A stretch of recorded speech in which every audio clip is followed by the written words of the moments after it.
Well, hey everybody, and welcome back to the channel and Oklahoma Forex Matt for the ride along.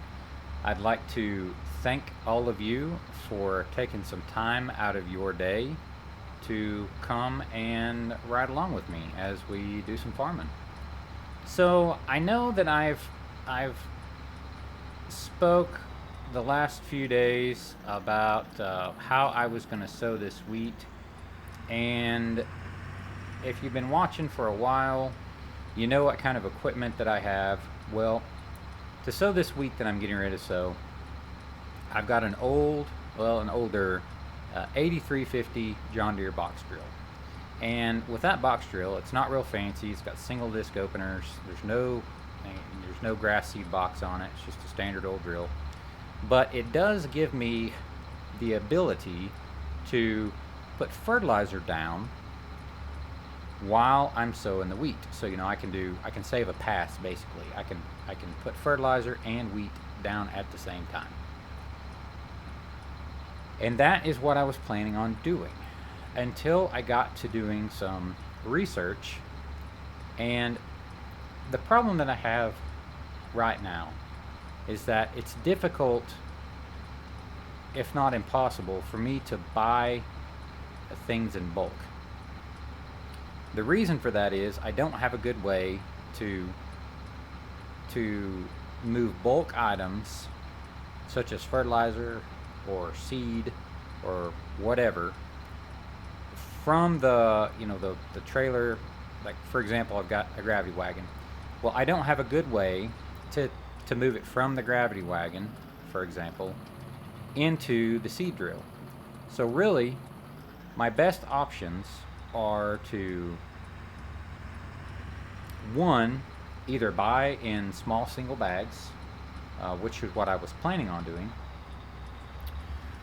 or to two, buy in bulk and figure out some other way to get these things put down.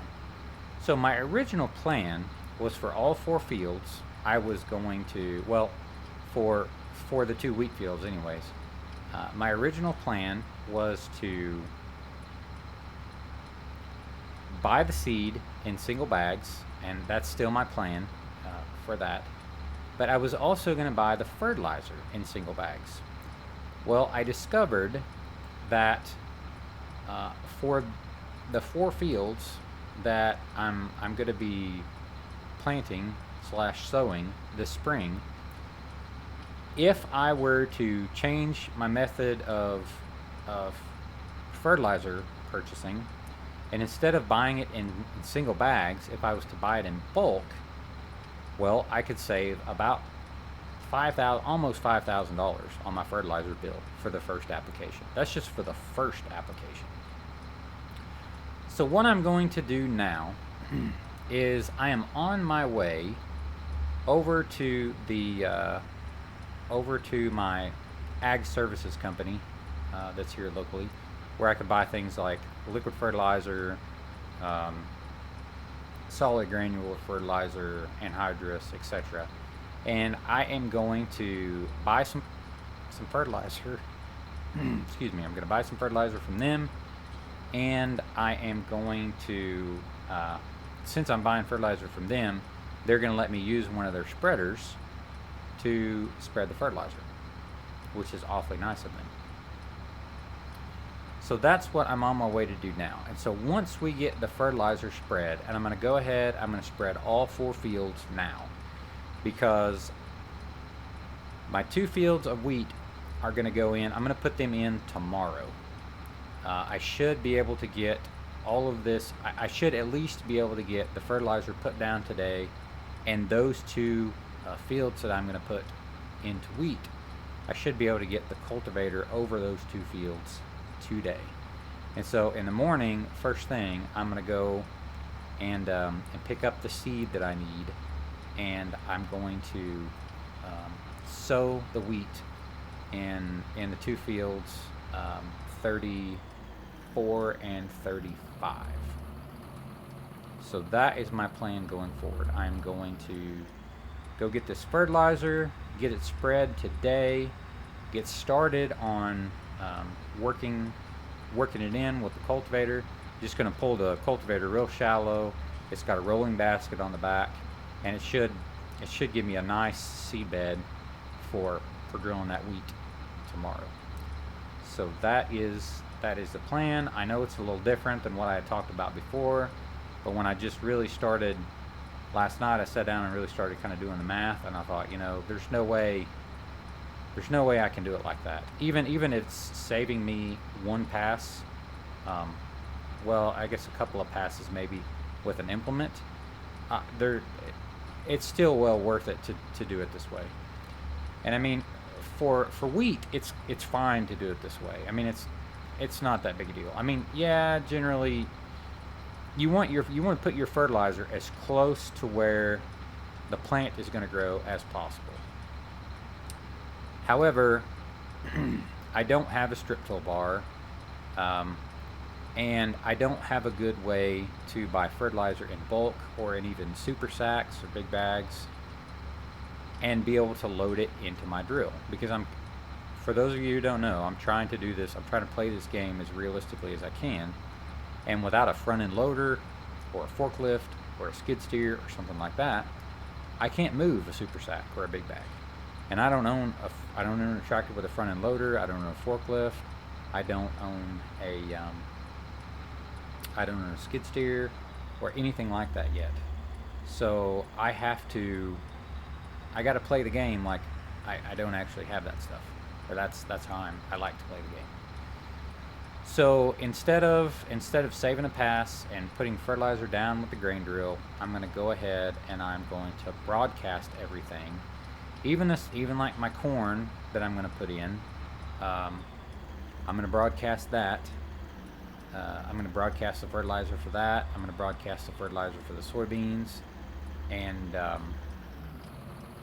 I'm going to pull the cultivator over all of it, and that's just what we're going to do, because we're going to save that money and use it for something else. Let's hop out here and see if I can get this thing hooked up. Alright, first we're going to put the hitch pin in. Yeah, check.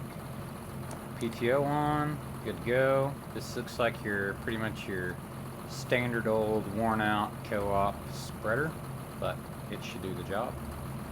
And we're going to ride right inside here, and I believe the fertilizer trigger should be right around here. Now, I've figured up, if you have not watched episode or video 3.5, if you've watched that, you'll know how I did it. If you haven't and you're interested in farm management and spreadsheets and that kind of thing, you might check out episode 3.5. But I know, because I've looked at my spreadsheet and that I told you guys about in episode 3.5, I know that I need about 7,000 liters of fertilizer. So I don't want lime, I want fertilizer, and I don't really remember how much this thing holds, but I need 7,000 liters. Actually, I need 6,713 liters. So I need 6,713 liters to be exact. But if I can fit it all, I'm going to get 7,000 liters, so I have a little bit of extra, because I know I'm going to overlap a little bit. So we're going to try to get... that's a bummer. Okay. I got 7,085 liters. So that should be enough. Let's get a view of the outside. Yeah, looks pretty good. It's a pretty good texture. I mean, that's not bad. It's a little bit big for actual fertilizer pellets, but not bad. Not bad. All right, let's get this going. That put a rather large dent in the money that I had, to the tune of about, I don't know how much. A lot. It was a lot. Put it that way. And I knew it was going to be a lot, but it would have been more if I'd have bought it all by the sack. Alright, we're going to run this home and we will get to some fertilizing. Now, I've had some suggestions from comments, which I appreciate greatly, that maybe some time-lapse type footage would be good. So I am going to do some of that. We're going to do a little bit of time-lapse, probably while I am putting this fertilizer down. We'll do a little time-lapse action, and then I'm probably not going to show you guys all of the cultivating, but I will probably show you some of the cultivating, and we may do a little bit of time lapse with that as well. So we're going to go back the way we came. I'm going to hang left right here. Go past one of the grain elevators here on the map, and one of the viable livestock farms here on the map. So let's see, there's a couple things I was going to mention to you guys. Let's see, yeah, one of them. So I have to say that working all this ground that I've worked in the past couple of days with this this smallish tractor, it's smallish for United States standards anyways. Working all this ground with this smallish tractor is really kind of a drag, and I would like to get that big case that's out in my equipment row in the fence, in the tree line. I would really like to get that fixed. So let's see, I got a mechanic that is coming out tomorrow or maybe the next day. He's from the case dealer, or I guess he's from the C&H dealership here locally. He's a real nice guy, and he's familiar with that line of tractors because he's an older guy, and he was around mechanicking when those tractors were still pretty commonly used. So he is... Did I take a wrong turn? Oh my. I took a wrong turn. What a fail. Talking and not paying attention to where I'm going. Okay, well, I'm going to speed this along, and I will tell you about the mechanic when we get to back to the farm. Alright, well, we're rolling up here a little closer to the farm now. Sorry about that. I did get to take a nice little ground level tour of the map. But anyways, what I was saying about the mechanic, there's going to be a mechanic from the Case dealership or the International dealership or whatever you want to call it. Come out either tomorrow, he said hopefully tomorrow, or maybe the next day, to take a look at the 4490 that's back in the fence row. He said that at minimum he would try to get it started so that he could kind of diagnose and sort of troubleshoot what might be the problem with the drivetrain, because if I could get that thing going, it sure would be nice. And it's supposed to run. From what I'm told and what I understand, it's supposed to run.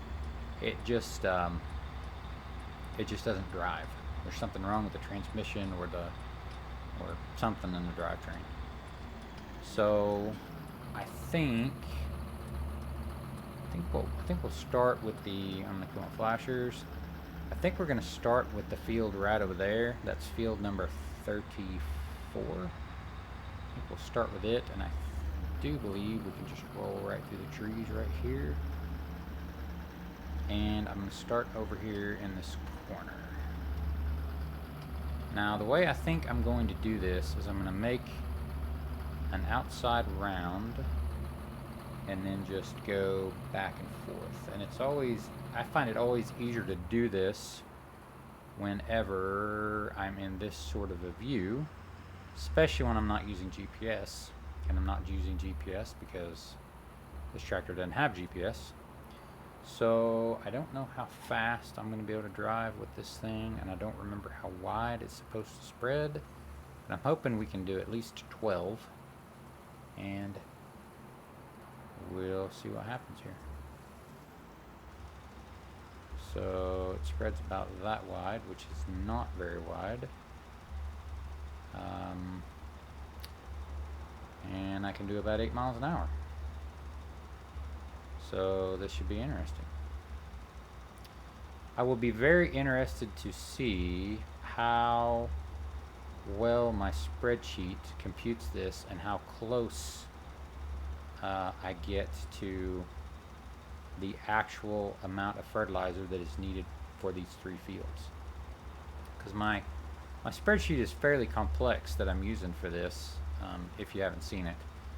And I'm hoping that the values that I have for such things like fertilizer rate in liters per hectare, etc., I'm hoping that stuff's fairly accurate, because it will really help in my ability to be able to forecast and budget for my farm, because I'm really into the numbers game when it comes to farming, even when it's farming simulator. I don't farm blindly. I like to be an educated farmer. It's really kind of a drag that I can only go 8 miles an hour with this thing, but I guess it is what it is. And I'm not sure. I think it's a little too early for me to be able to tell if this thing is going to be accurate or not. I'm going to hit the F1 and see what kind of options I have. So if you guys don't know, if you're just tuning in, by the way, if you are, thanks for giving me a try. But if you don't know, this is the first time I've ever played Farming Simulator 19 with precision farming activated. So yeah, this nitrogen mineral fertilizer application bar at the bottom is quite new to me.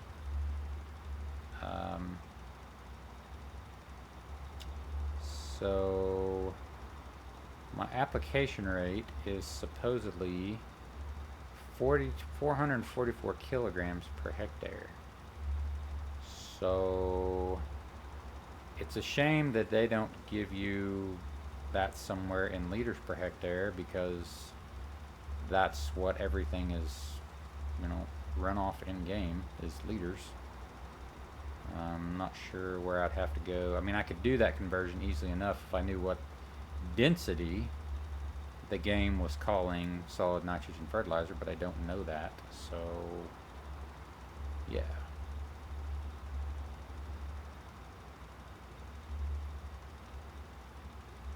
Alright, I think now is the point where we are going to do some time-lapse farming, and I will see you guys when we finish this field.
Well, that was indeed a hot minute to get that done. So, a couple of things that I notice just right off the bat is that I don't believe that my spreadsheet is quite correct when it comes to estimating how much fertilizer is needed per hectare, because now this field here and the field that we're going to straight across over here, they're actually the two biggest fields out of the four, but I used I call it 2,700 liters for this field, and the field right over here is even bigger, so I'm not sure I'm going to have enough fertilizer. I may have to do a little bit of tweaking to my spreadsheet. The second thing I noticed, and I was not expecting this at all, but since I'm using precision farming, it appears that it stops fertilizing whenever you go over an area that has already been fertilized, which is not at all something that I was expecting, especially with a piece of equipment like this. You know, some of the more sophisticated sprayers, then yes, absolutely, they are able to record and track what has been sprayed and what has not been sprayed.